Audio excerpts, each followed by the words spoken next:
G'day viewers, I went and grabbed myself a Foxwell device for onboard diagnostics. So we're servicing cars, I might as well use this to check the onboard diagnostics of the computer and stuff. I didn't get the cheapest one out there, but I got the mid-range. It was a $400 one, but I compared this cheaper one to one of the same make. This is the same features as a $400 one that I've seen, so this was about the $170 mark. Wrong, Chun, yeah, all Chinese made stuff, but proper businesses use a $8,000 tool, which runs a version of Windows on it. This one I think could be Linux based. Got your USB cable, you can get the software update on this thing, so if you've got a car that's so new this doesn't support, you can download the car into this and update this. Onboard Diagnostics 2, an EOBD card reader. Onboard Diagnostics 2 I think came out about 1994, 95 era. So I test this in the ute and do some runs, and this will tell me engine temperature, RPMs, everything. Now I think this can reprogram the keys too, but I've got to read the instructions. Some models can program keys into your car. Yeah, I have to read the indicator. Reading the instructions might tell me if this does or not, because there's different types that do everything and some don't. Shenzhen Foxwell Technology. Area C Block E&F Huafeng Technology Park, Zhenhu Road, Bao'an District, Shenzhen, China. Shenzhen used to be a small fishing village, now it's a multi-million dollar bloody city now. The consumer electronics birthplace was in Shenzhen. It used to be a small fishing village of about 1,000 something odd people. Now it's got over a couple of million people. It's amazing what the Western countries did when they sent all the electronics manufacturing to China. That town became pretty much unheard of. Now it's one of the biggest cities in China. Anyway, let's get this thing opened up. Oh, smelly. Smells of China. It doesn't smell that cheap stuff. It's actually reasonably good quality too. It doesn't smell cheap, but it smells like the that's quality material, and some of the more expensive units have. No battery in this one, I wouldn't think. Obviously powered by a car or a computer USB port. In here, it goes in there. Oh, be careful, it's not dust it up. Plug it in. A bit of things, there we go.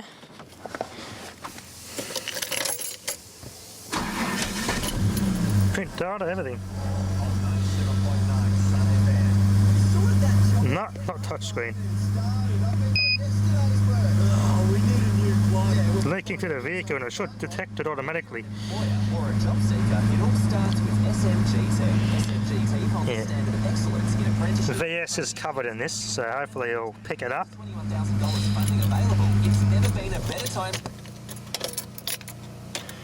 This is obviously live all the time. It's a 5 volt. I think it's a 12 volts in there. I mean, you can get a 5 volt step down converter for USB things on it. Let's see if it links to it.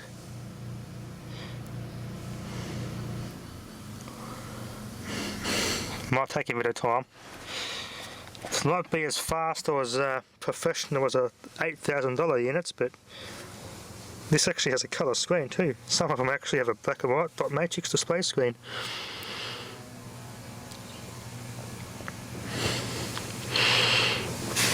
I read the instructions, it will tell me, because you can either select from a list and pick your car.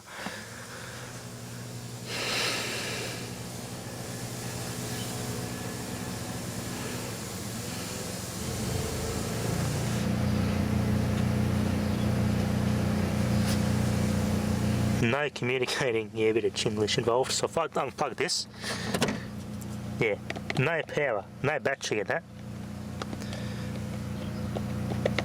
You have to plug it in the car for it to power up. There we go. Let's see.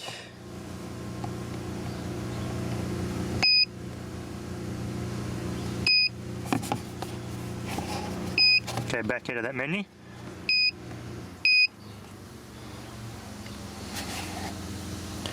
Eight to 18 volts DC. This is a 12 volt version, obviously.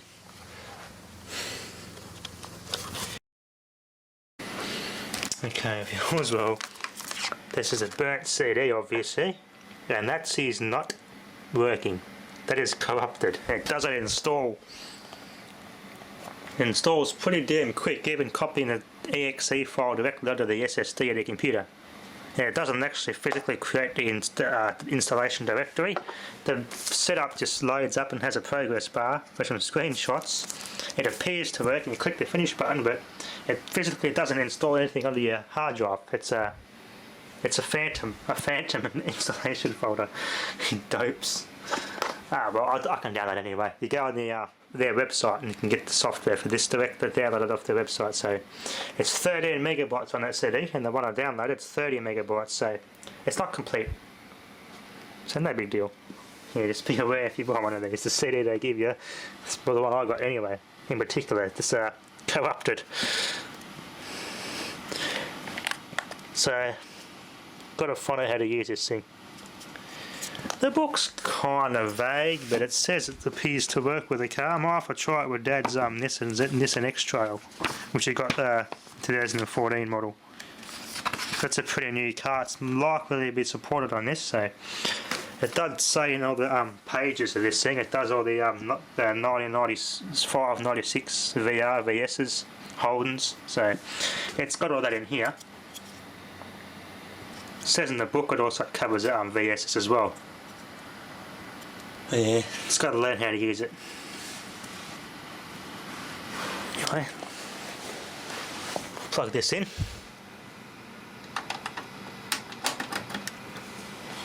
Oh, wrong one. That's right. This single only USB port and the card reader on this computer.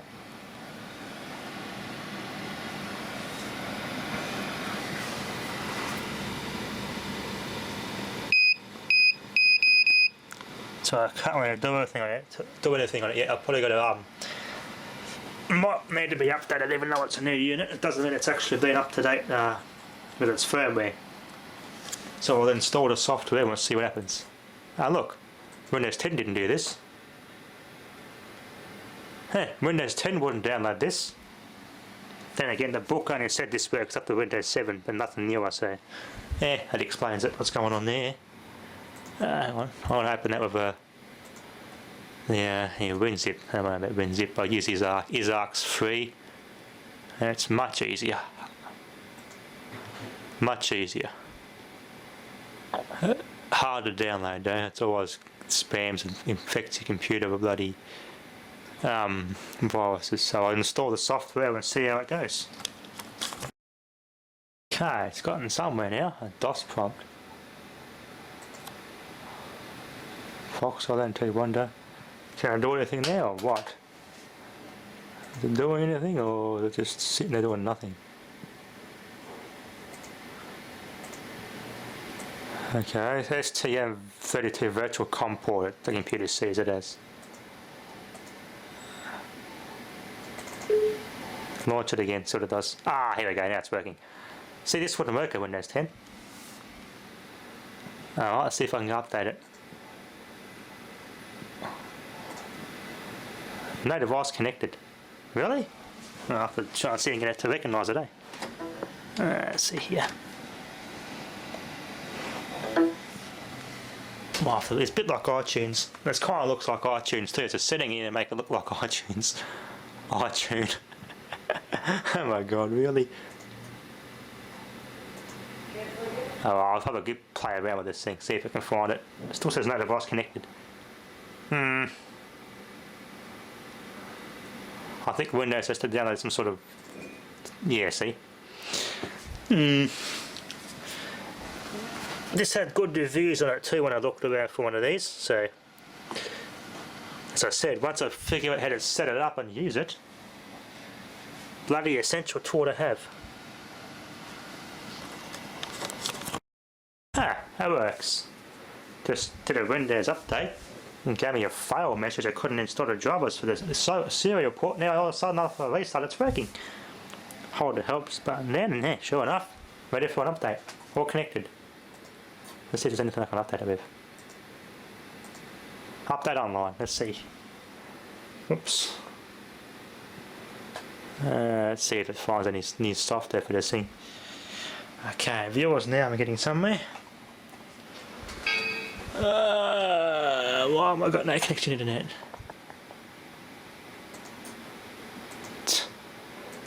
Looks like she's a bit buggy at the moment.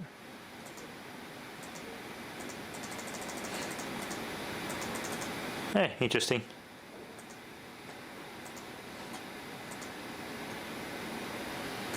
Anyway, I'll mess around with it, see what I can do. That'll be enough for now, viewers.